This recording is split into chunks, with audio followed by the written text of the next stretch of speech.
Hello, this is G. Bailey, and welcome back to Let's Play StarTropics II, Zoda's Revenge. If you made it into the pyramid here, a bit low on health, you can restore it there with that bunch of hearts.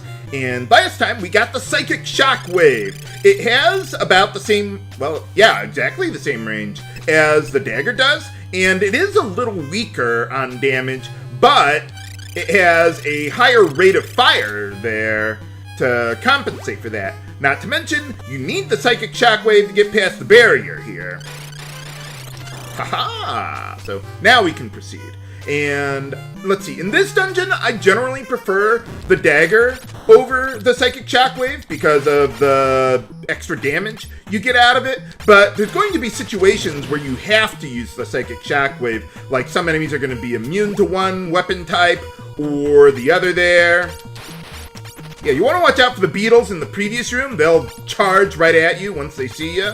And these snakes can be a little tricky because you see how they're moving around in a zigzag pattern. And if you get caught in there, you'll just take hit after hit over and over again because they're moving onto the same tile over and over again like that. And you have a very low invincibility period. Now let's see, over here we got a fire trap. So just wait for it to go down. I want to jump there because there's a hidden pitfall there that would take you back to the previous room. And I would rather not go there now. You can't walk directly onto the spikes here, even though it looks like you might be able to. But it's basically the same thing as a pitfall or water. It's instant death. So you want to watch out for that. But otherwise, yeah, it's pretty easy here. So let's see, we got zombies here. What the? My dagger is useless against them.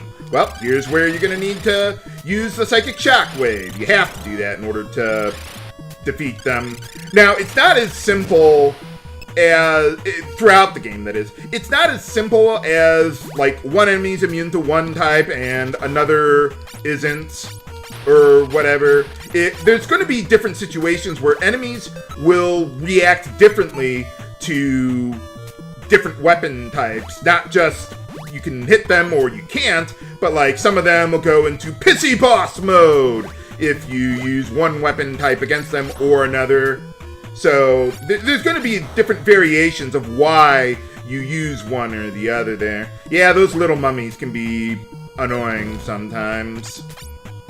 And, whoa! Yeah, watch out for those guys. Nuts. But yeah, the big mummies, those guys are pretty easy to deal with there. These guys, I don't know what they look like. I'm an engineer, not an historian. But alright, let's see. Pitfall there, hold left, because if you didn't, you would fall down to the previous floor. Or not the previous one, the one below this one. And you have to climb some stairs to get back up. Let's see, we got some hearts there, but I think we're doing pretty good. Okay, so just wait for this thing to pass around you and move along. Okay, let's see, we got, yeah, that guy. Let's take care of that, and then take care of the snakes there. Whoa, okay, charging at me a little quickly there. Okay, let's see, over here. Now, here's a situation where I like using the Psychic Shockwave, because we got these skeletons here, and I don't think you can permanently kill them no matter what you do. So, all you gotta do is just hit them once, and they collapse. But you want to watch out for that, because they can, what is it? Yeah, they'll reform, or revive, or whatever, and you just gotta get past them, because you can't kill them permanently. Okay, we're good. Whoa. There we go. Okay, we're good. We're good. Let's move along. So yeah, I like the Psychic Shockwave for the skeletons there because it doesn't matter what I hit them with. So I might as well use the one that has the greater rate of fire there. Or I can shoot them a little faster that way. Alright, get those guys out of the way. Fortunately, the enemies cannot go over the spikes either. So I can just hit them from range.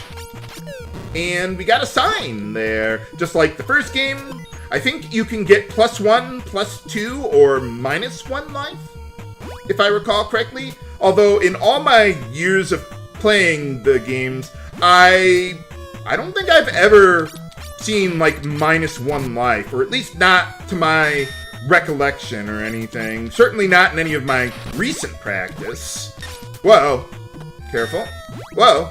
Now, this dungeon has a lot of potions and hearts and all that good stuff to find. So don't worry about taking hits too much.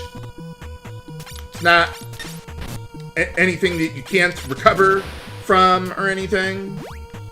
Okay, this room is probably my least favorite in the dungeon because, what is it? At the end of these platforms here that are kind of moving me around, like Dragon Warrior 4. What is it? There we go. But, yeah, you can fall off the edge of this conveyor belt, so you want to watch out for that.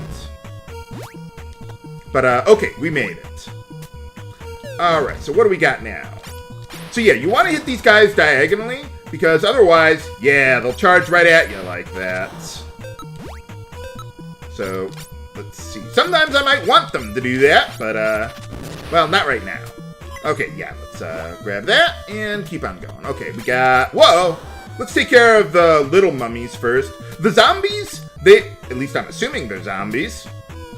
They look like they're moving really slowly, but like most of the other enemies, if you get perpendicular to them, they will charge at you a little faster. So, they're not, like, they don't get much faster, but enough to want to try to hit them diagonally. Okay, oh, just big mummies this time. So where's all the little mummies around here? And little mummies are much more threatening to me, really, just because of how fast they move around and all that. Okay, let's see. I know there's a switch around here somewhere. Haha! Okay. Oh, it's this one. There we go. Yeah, lots of potions in this one. Okay, whoa! Okay. Come on. There we are. Okay, and in that, what do we get for our prize? Some kind of a flute. Well, if you recall, there was that snake outside who was saying something about being charmed by a tune or something or other, I don't know. But, in any case, we need the flute in order to... Whoa, yeah, you see how that guy moved in on me real fast there? But, yeah, we need the flute in order to, what is it?